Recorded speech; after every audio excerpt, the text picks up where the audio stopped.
Não sei quanto a vocês, mas eu não sou fã das aranhas.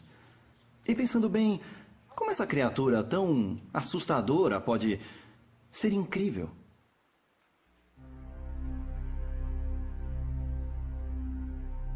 Existe uma aranha no Texas e em outros lugares dos Estados Unidos chamada aranha dourada dos jardins, também chamada de aranha zíper, porque no meio da teia ela faz um desenho característico que parece um zíper.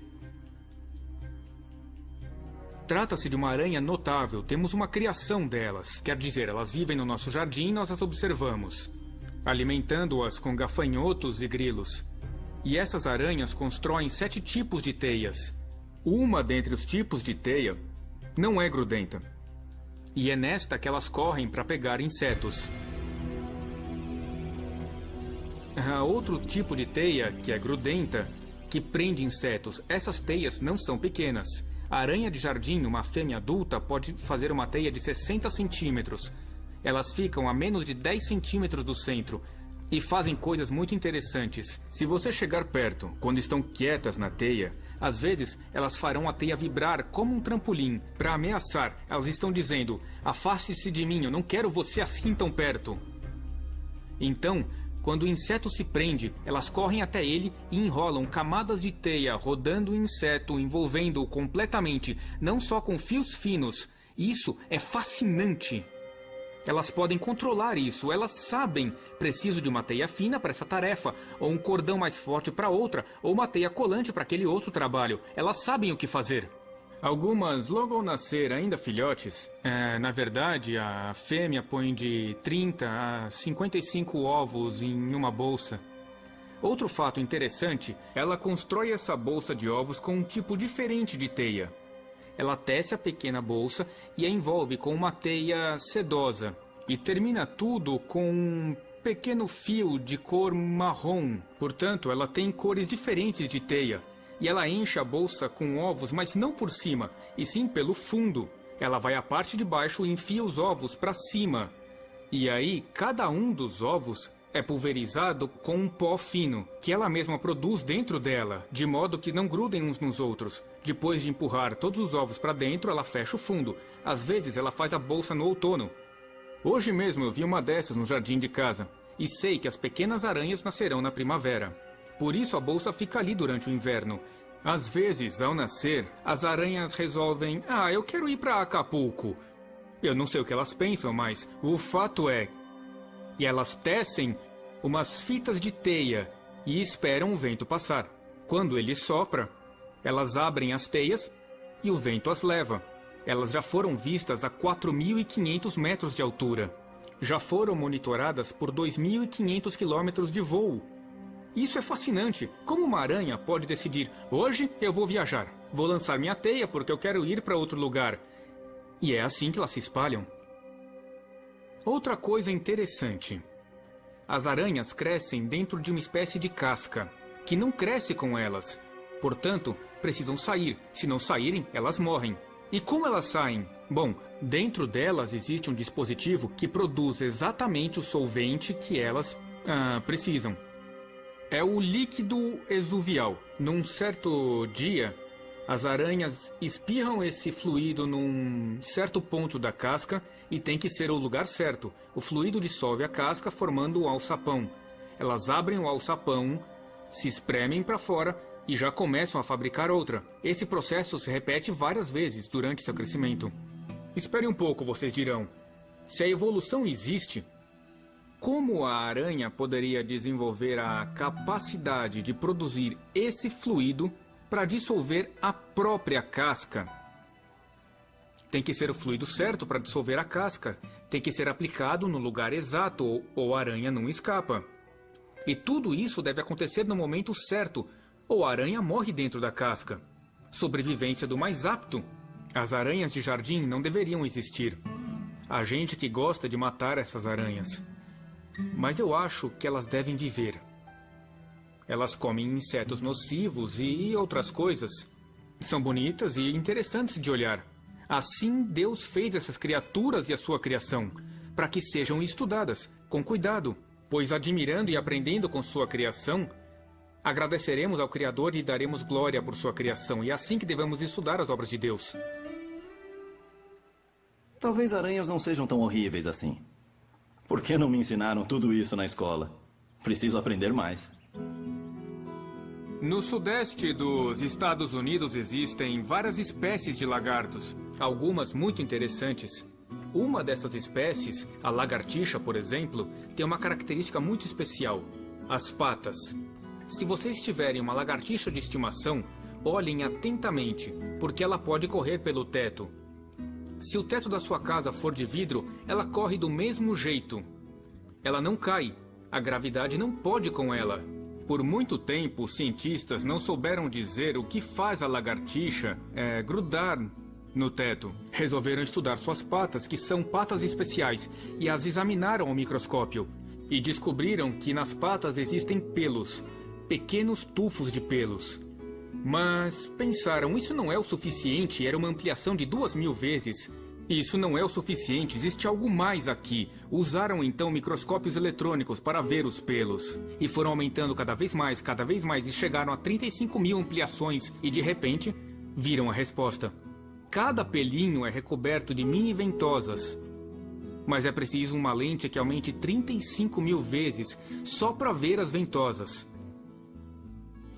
As ventosas são tão poderosas que, se a pata não fosse especialmente criada, a pata da lagartixa ficaria grudada no teto e ficaria presa sem se mover. E é por isso que a pata da lagartixa é feita de tal modo que ela usa outras partes da pata para se desgrudar. Observe que a pata da lagartixa é diferente da pata dos lagartos comuns. A maioria tem uma espécie de dedo com uma unha bem grande. A pata da lagartixa tem umas almofadas arredondadas na sola. Desse modo, ela pode usar as ventosas da frente para desgrudar as ventosas de trás, ou usar as de um lado para desgrudar as do outro.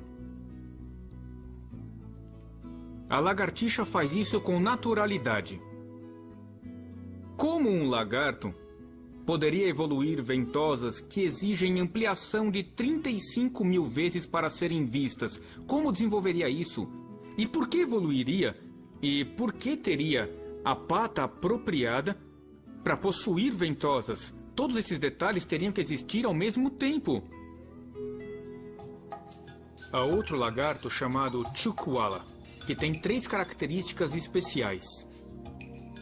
Uma delas é uma espécie de cobertor nas costas.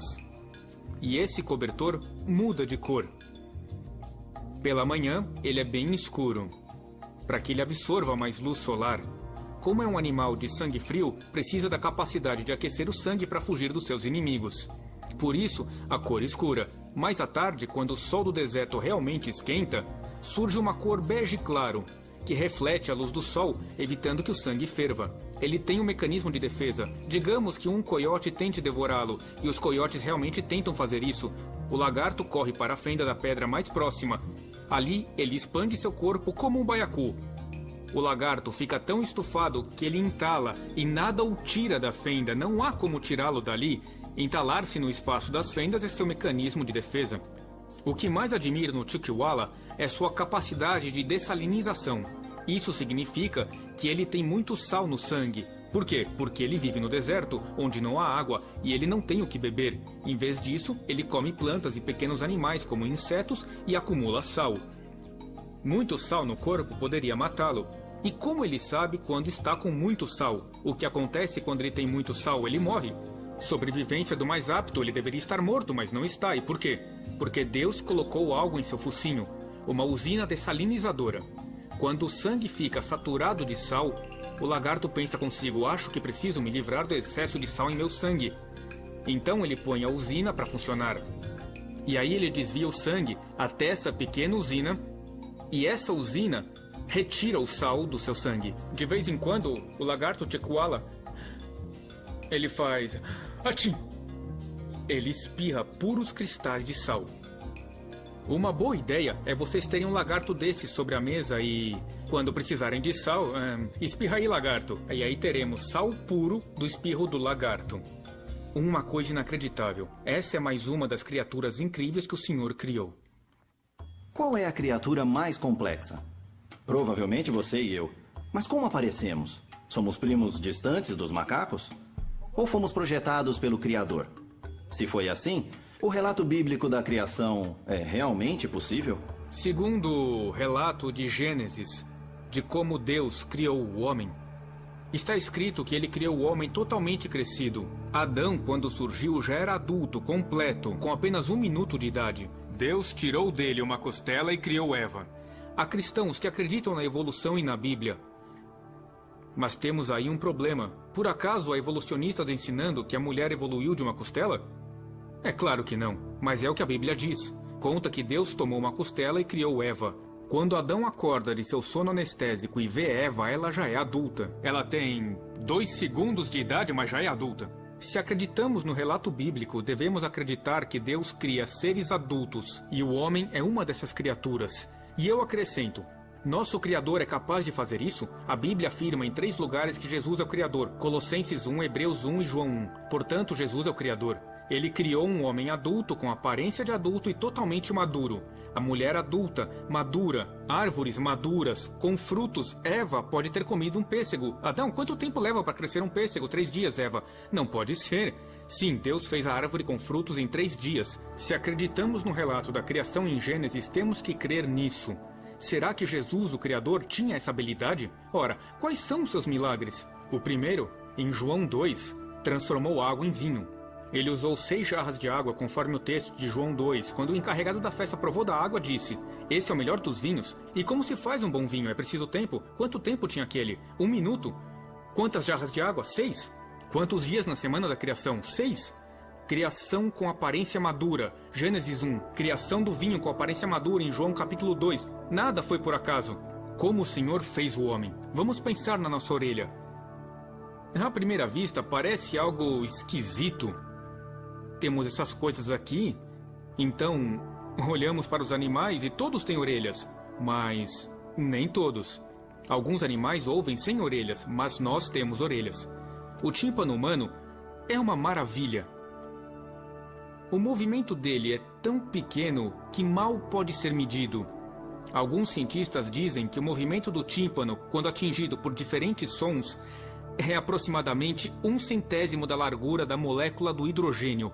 Essa é uma das menores moléculas, pois esse movimento imperceptível pode distinguir entre uma trombeta, um tambor, a voz da sua mãe dizendo que arrume a sua cama, a do seu pai dizendo que não empresta o carro hoje porque você chegou tarde demais.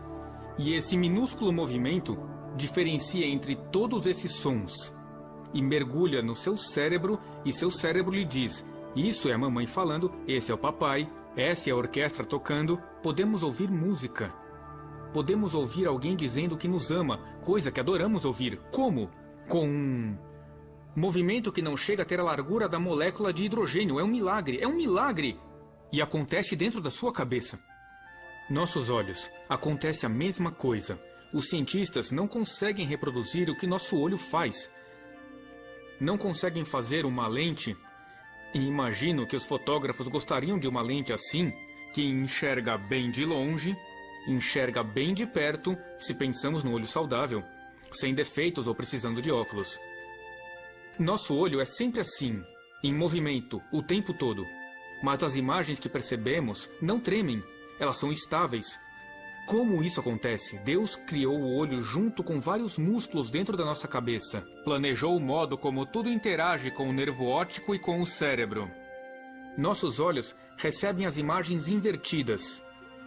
Foram feitos experimentos colocando nas pessoas óculos que viram as imagens de cabeça para baixo. No entanto, depois de 2 semanas, uma pessoa com esses óculos pôde dirigir um carro. Seu cérebro compensou a distorção. 1 Timóteo 2. Isto é bom e aceitável diante de Deus, nosso Salvador, o qual deseja que todos os homens sejam salvos e cheguem ao pleno conhecimento da verdade. Porquanto há um só Deus e um só mediador entre Deus e os homens, Cristo Jesus, homem,